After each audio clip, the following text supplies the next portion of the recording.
मौर्यांची राज्यव्यवस्था, मौर्यांच्या काळामधील समाज व्यवस्था किंवा आर्थिक स्थिती कशा पद्धतीची होती. इतकंच नाही तर मौर्य काळामध्ये व्यापार, साहित्य, कला यामध्ये कशी प्रगती झालेली होती ते आपण आता बघणार आहोत. की मौर्यकालीन राज्यव्यवस्थेचे स्वरूप कौटिल्याचं अर्थशास्त्र आणि मॅगस्थेनिसचं इंडिका ह्या 2 ग्रंथांमधून आणि सम्राट अशोकाच्या शिलालेखांवरून स्पष्ट होतं. म्हणजे ही लिखित साधनं मौर्यकालीन राज्यव्यवस्थेची माहिती देणारे भक्कम पुरावे आहेत. मग मौर्य साम्राज्याचं विवरण करताना आपण मौर्य राज्यकर्त्यांनी त्यांच्या खंडप्राय साम्राज्याच्या प्रशासनासाठी जी यंत्रणा स्थापन केली होती ती सुनियंत्रित प्रशासन यंत्रणा होती. साम्राज्याच्या विस्तारलेल्या सीमा लक्षात घेऊन प्रशासकीय अधिकारांचे विकेंद्रीकरणही त्यांच्या काळात केलं गेलेलं होतं. प्रशासनामध्ये राजाला सल्ला देण्यासाठी बुद्धिमान, अनुभवी, चारित्र्यवान आणि निस्वार्थी मंत्र्यांची परिषद सुद्धा स्थापन केलेली होती की ते मंत्री राजाला योग्य वेळी योग्य सल्ला प्रशासनाच्या बाबतीत देऊ शकतील. दैनंदिन राज्यकारभारासाठी सुद्धा काही मंत्र्यांची समिती होती. त्या समितीला मंत्रणा असं नाव दिलं गेलं होतं. मंत्रणा असं म्हटलं जात होतं.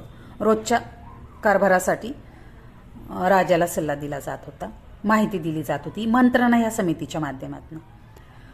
प्रशासनाच्या सोयीसाठी प्रशासनाची विविध खाती निर्माण केली गेली होती आणि त्यावर अनुभवी आणि तज्ज्ञ अधिकारी नेमले गेलेले होते.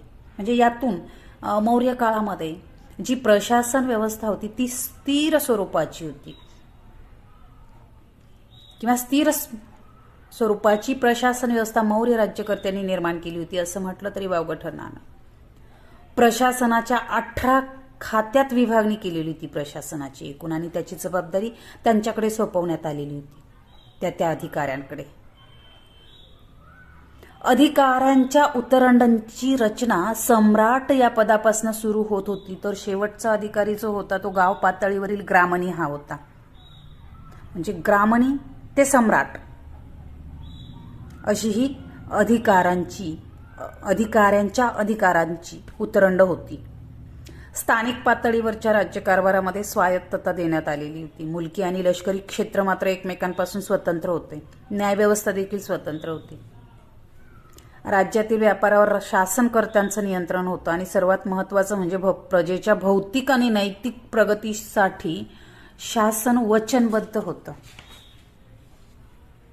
मग समाज व्यवस्था कशी होती मौर्य काळामध्ये भारतातील, तर चातुर्वर्ण पद्धत दृढ झालेली होती. म्हणजे समाज रचना ही वर्णाधिष्ठित होती. 4 वर्ण होते आणि त्या वर्णांवर आधारित समाज रचना तयार झालेली होती. व्यवसायावर आधारलेल्या भारतीय समाजाच्या 7 वर्गांचे वर्णन मॅगस्थेनिसने आपल्या इंडिका या ग्रंथामध्ये केलेलं आहे.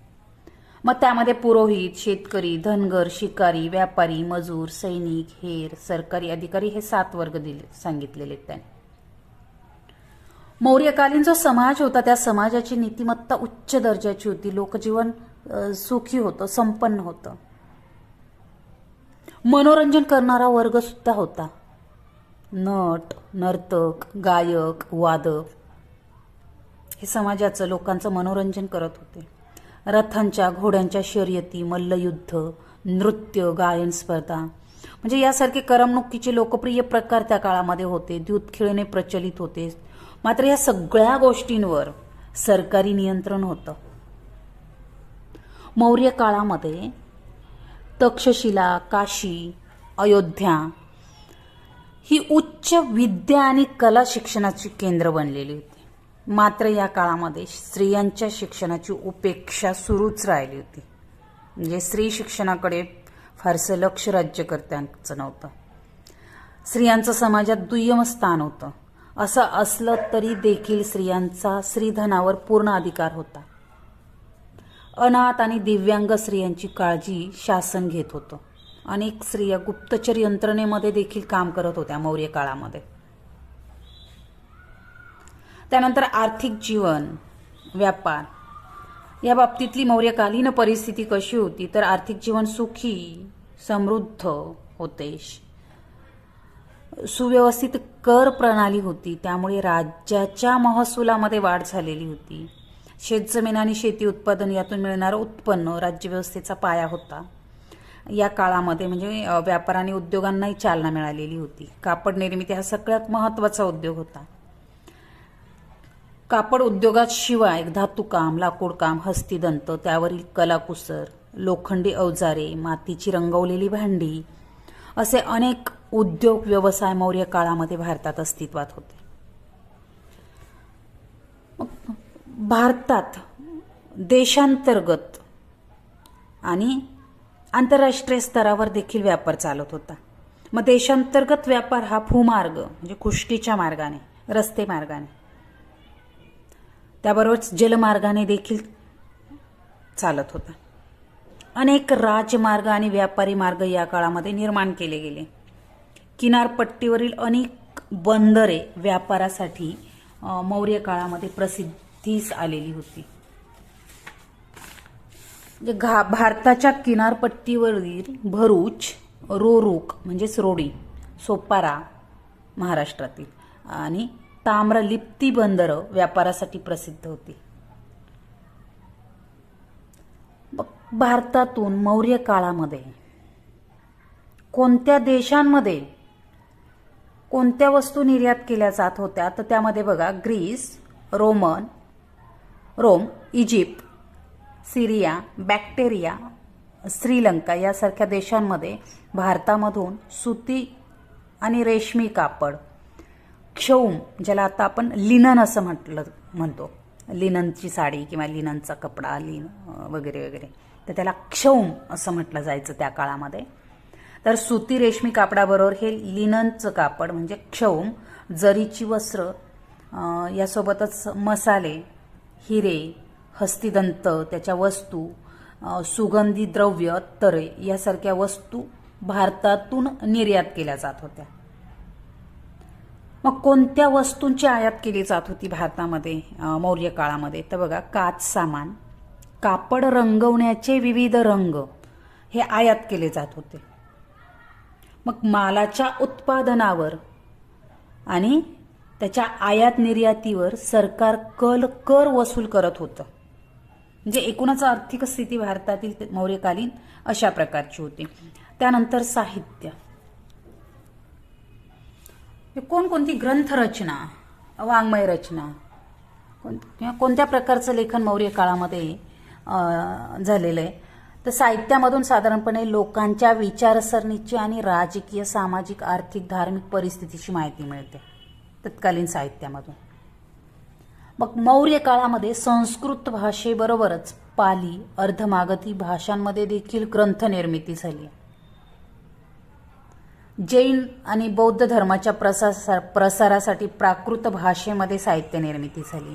मग ह्या प्राकृत भाषेमध्ये प्रामुख्याने पाली, अर्धमागधी, मागधी, शूरसेनी, महाराष्ट्री यासारख्या प्राकृत भाषांचा वापर केला जात होता आणि त्यामध्ये साहित्य निर्मिती केली जात होती, ग्रंथ निर्मिती केली जात होती. पाणिनीचा अष्टाध्यायी हा जगप्रसिद्ध ग्रंथ मौर्य काळात रचला गेलाय. संस्कृत साहित्यातील श्रेष्ठ नाटककार भास याने स्वप्न वासवदत्तम यासह 13 नाटकं लिहिलेली. या काळातला सगळ्यात महत्त्वाचा ग्रंथ म्हणजे कौटिल्याचं अर्थशास्त्र. ज्या कौटिल्याला चंद्रगुप्त मौर्याने आपला गुरु मानलेला होता त्या कौटिल्याने अर्थशास्त्र हा ग्रंथ लिहिलेला आहे. आणि ह्या अर्थशास्त्र ग्रंथामधूनच आपल्याला मौर्यकालीन प्रशासन, आर्थिक स्थिती याविषयीची सविस्तर माहिती मिळते. मग कौटिल्याने अर्थशास्त्र हा ग्रंथ 15 विभागात लिहिलेला आहे. त्याच्यामध्ये एकूण 180 प्रकरणं आहेत. मग या कौटिल्याच्या अर्थशास्त्रामध्ये राजापासून गणिकांपर्यंत आणि राजनीतीपासून युद्धनीतीपर्यंत अनेक विषयांची चर्चा केलेली आढळते. मौर्य काळामध्ये संस्कृत बरोबर प्राकृत भाषेत विपुल ग्रंथ संपदा निर्माण झाली आहे. शिलालेख आणि स्तंभालेख ब्राह्मी लिपीत कोरले गेलेले आहेत. बौद्ध साहित्यातील त्रिपिटक या ग्रंथाचं संपादन देखील याच काळात झालेलं दिसून येतं. म्हणजे जैन साहित्यातील वैकालिक उपासक दशांग, आचाररंग सूत्र, भगवती सूत्र यासारख्या ग्रंथांची निर्मिती सुद्धा मौर्य काळात झालेली. म्हणजे हा काळ जैन साहित्याच्या दृष्टीने समृद्ध होता असं आपण म्हणू शकतो. मग मौर्यकालीन कला आणि स्थापत्य किंवा मौर्यकालीन शिल्पकला आणि स्थापत्य टिप लिहासाठी महत्त्वाचा मुद्दा आहे की मौर्य राज्याच्या स्थापनेनंतर देशामध्ये सुख, शांती, समृद्धी आणि सुव्यवस्था नांदू लागलेली होती. मौर्यकालीन कला म्हणजे प्राचीन ऐतिहासिक काळातील स्थापत्य आणि शिल्पकलेचा प्रारंभ मानला गेला. प्राचीन भारतातील स्थापत्य आणि शिल्पकलेचा प्रारंभ मौर्य काळात झालाय. दगड घडवणं, कोरणं यामध्ये मौर्यकालीन कारागिरांनी लक्षणीय नैपुण्य संपादन केलेलं दिसून येतं. दगड घडवल्यानंतर त्याला आरसी, गुळगुळीतपणा आणण्याचं, घोटाई हे तंत्र त्यांनी आत्मसात केलेलं होतं. या काळातील यक्ष आणि यक्षिणी यांच्या मूर्ती सापडलेल्या. यक्षिणीच्या मूर्ती सुंदर आणि सुबक आहे. दिदारगंज येथील प्रसिद्ध चौरीधारिणी मूर्तीचा समावेश त्यामध्ये केला जातो. मग मौर्य काळामध्ये घडवलेल्या पारखम येथील यक्षमूर्ती, बेष्टनगर आणि पाटणा येथे मिळालेल्या स्त्री प्रतिमा मथुरा संग्रहालयात प्रदर्शित केलेल्या आहेत. सम्राट अशोकाचे स्तंभ आणि त्यावर शिल्पाकृती मौर्य काळात उत्कृष्ट शिल्प नमुने त्या मौर्य काळातील आढळून येतात. रामपूर्व आणि लौरिया नंदनगड येथील जे स्तंभशीर्ष आहेत त्या स्तंभशीर्षांवर सिंहाच्या शिल्पाकृती आहेत. सांकिशा येथील स्तंभशीर्षावर हत्तीची शिल्पाकृती आहे. सारनाथ येथील स्तंभशीर्षावर 4 सिंहांच्या शिल्पाकृती आहेत. 4 सिंहांचे हे शिल्प भारताचे राष्ट्रीय बोधचिन्ह आहेत. मौर्य काळाला म्हणजे असे बहुविध पैलू आहेत. त्यामुळे मौर्य काळाला ऐतिहासिक महत्त्व प्राप्त झालेलं दिसून येतं. मात्र सम्राट अशोकाच्या मृत्यूनंतर प्रशासन यंत्रणा कमकुवत होत गेली, दुबळी होत गेली आणि साम्राज्याचे तुकडे पडायला लागले.